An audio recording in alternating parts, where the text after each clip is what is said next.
Hey everyone, and thanks for jumping back into the Macroverse. Today, we're going to talk about the most recent jobs report. If you guys like the content, make sure you subscribe to the channel, give the video a thumbs up, and also check out the sale on Into the Cryptoverse Premium at intothecryptoverse.com. Of course, we also do have a lot of macro charts on the website as well. Now, today, what I want to do is talk a little bit about the labor market. The labor market has been relatively resilient, although we have seen periods in the past where even during inverted yield curves, the labor market has remained resilient for some time. And then, about a year out or so from inversion, you might start to see the labor market begin to cool off. But in the short term, I wanted to talk a little bit about this jobs report. The first thing I'd like to mention is that the unemployment rate came in at around 3.6%. And note that this is slightly lower than where it came in back in May at 3.7%. So, all in all, the labor market still remains relatively resilient. Now, one of the reasons why the labor market has been so resilient is because if you go look at things like job openings, while they are trending down, they started from relatively high levels. And one of the things we discussed a few months ago, and sort of an ongoing discussion that we've had for quite some time, is that yes, job openings is trending in the wrong direction, just like it was trending in the wrong direction back over here during the financial crisis and during the dot-com crash, and also going into the pandemic here. You can see that job openings were actually trending down. But the reason why the unemployment rate has remained so low is because there just are still a lot of job openings. So a lot of people who may have lost their job, a lot of them, maybe not all of them, but a lot of people have been able to find other jobs elsewhere because of just how many job openings there are. There's this idea we've talked about before, is that as long as job openings is still on trend here, then we should still see a relatively resilient labor market. So far, that seems to be the case. And because the labor market remains so tight, the battle with inflation by the Federal Reserve will likely continue. Remember, they do have a dual mandate, but as long as the labor market remains secularly tight, then there is no reason for the Fed to pivot to lower rates or to go back to quantitative easing, right? We understand that that is the phase of the market cycle that we're in. Now, the most recent report shows that total private job openings are down to about 8.69 million. This did take out the prior low of 8.71 million, so it has ticked just a bit lower than it previously was. If you want to look at things like a year-over-year percentage change, you can in fact see that we are at a negative level, right? Negative 16.24%. Which of course by first glance would appear recessionary. And I'm not arguing that we're not heading towards a recession. I do think that it's probably the most likely outcome eventually. But in the meantime, there's no denying that we were sort of coming off here from a very high level. So it's only when you really break the prior trend where things could start to get a bit worse for the labor market. For instance, if 6 months from now, if we're looking at this, and instead of 8 or 9 million job openings, if we're looking at say 6 or 7 million job openings, then that could start to become problematic because it's starting to fall well below the prior trend. But again, the labor market moves at a very slow pace, and we have to respect that. In fact, oftentimes from an inverted yield curve, you might not see any type of peak in total non-farm until a year after inversion. I want to go through some of the other sectors. This was total private. We could also look at total non-farm. Here you can see it's back down to about 9.82 million, slightly higher than the 9.74 million that came in a couple months ago, but still trending in that direction. You can look at total government jobs. There's a big uptick there, which is probably one of the reasons why job openings hasn't fallen any quicker than it has. Is government hiring, of course, has job openings from the government has remained pretty steady at these levels up here. If you were to go to state and local, you'll see a very similar pattern. If you go to construction, you'll see is somewhat of a similar pattern as we saw with total private and total non-farm, although this recent month it actually has continued its move back up to the upside. Still likely going to be some lower levels here in the next few months. But again, it's a very slow process. If you look at manufacturing, it's dropping quite a bit. This is probably one of the more concerning sectors to look at. You can see that it hasn't really had any reprieve for several months now, basically since November of 22. Total job openings in the manufacturing sector have been slowly declining from around 829,000 to most recently around 604,000. Looking at a year-over-year percentage change of that puts it currently at negative 27.84%. Note that it is still arguably above the prior trend, but again, you give it 3 to 6 months.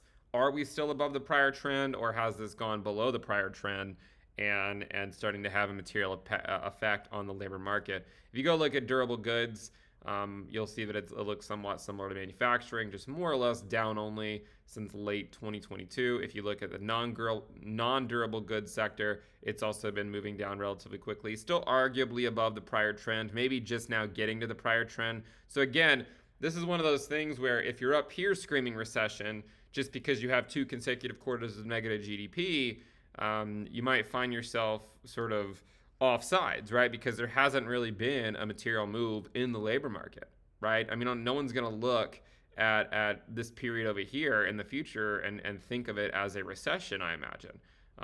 You don't look at this period, here or here and call it a recession. You call what eventually came after it a recession. Again, it's not to say that, a low unemployment rate doesn't mean a recession's not coming. It more or less just means like, there's one maybe off in the distance, but it hasn't arrived yet, right? I mean, again, it's from low unemployment rates that recessions normally arise because, you have low unemployment, the labor market's tight, wage inflation contributes to inflation, the overall inflation, and of course, in the Fed wants to tighten things up so as to not let inflation run out of control. And if they over tighten like they often do, it can lead to a hard landing and a recession. But you'll drive yourself crazy trying to predict exactly when that's going to occur. That's why we look at these longer term trends to say, yes, there is a real risk of one materializing before this is all said and done. But this is the reason why I think the labor market has remained strong, is there just have been a lot of job openings. Had we started, with job openings closer to the levels that we were back at, maybe before the pandemic, perhaps we would have already been in one. But because there's so many job openings, that's been able to absorb a lot of the available workers. If you look at job openings in trade, transportation, and utilities, it is still on a downtrend, still arguably, though, around the prior trend. And then if you look at retail trade, you'll see a very similar story. So going over to the unemployment level, by reason for unemployment, you can see that job losers, people losing their jobs, slowly going up, though this recent month it actually ticked down a little bit. If you look at permanent job losers, you can see that it has been slowly moving up as well. If you look at new entrants to the labor force, it looks like it wants to start heading back up. This is one narrative that we have talked about before. I mean, you can see back over here, it started to head back up, and that's where this recession began. And arguably, one of the reasons we could come to this potential conclusion is perhaps once student loan payments resume, perhaps some people that previously were not working decide that they now need to go get a job and to pay off student loans, right? And perhaps that would lead to a lot of new entrants to the labor force that might take away jobs from people that were already in the labor force or already looking in the labor force. So you can see that has been moving up somewhat recently. If you were to look at a year-over-year percentage change, you can see that it's currently at around 20% or so. And you can see some similarities in prior recessions where people really come back into the labor force, but the unemployment level is going up because of all these new entrants unable to find work. So that's where we currently are with the labor market. Now we could talk about a couple other things. For instance, we could go look at initial claims. One of the interesting things about this is that, it has been trending higher, but it hasn't really hit that 300 level yet, 300 to 400,000. I do think that you're going to need to see some prints in the 300 to 400,000 range before you're going to have a significant sustained move in the unemployment rate to say 5% or something like that. Again, some of this stuff it's a stochastic process. I think it's probably worthwhile to at least apply a short-term moving average to it, Could be a 3-week SMA, could be a 7-week SMA, and you can see that it's slowly trending higher, right? Like you can see that it's slowly trending higher. We also know though that it can take months for it to, to hit those much higher levels of say 300 to 400,000, right? It typically doesn't happen overnight. There are of course some exceptions, like what happened back over here in 2020, but for the most part, this process is a very long process. You can also go look at continued claims. This is something that has been trending down for a while, although I think that the downtrend could be coming to an end sometime in the next couple of months. If you look back to the pre-election year 2019, you'll see that sort of topped out here in March, trended down until about September, and then started trending up. Maybe that's one of the reasons why September is not so great, is it's kind of just a weak time. And I mean, here you can see in 2019, it was in September that continued claims started going back up after reaching a local high here in March. This time we also reached a local high around that March-April timeframe. It is trending down, but it's not trending down nearly as much as it was back over here in 2019. So there could be some seasonality to what's going on, but it's actually a worse version so far of what happened in 2019.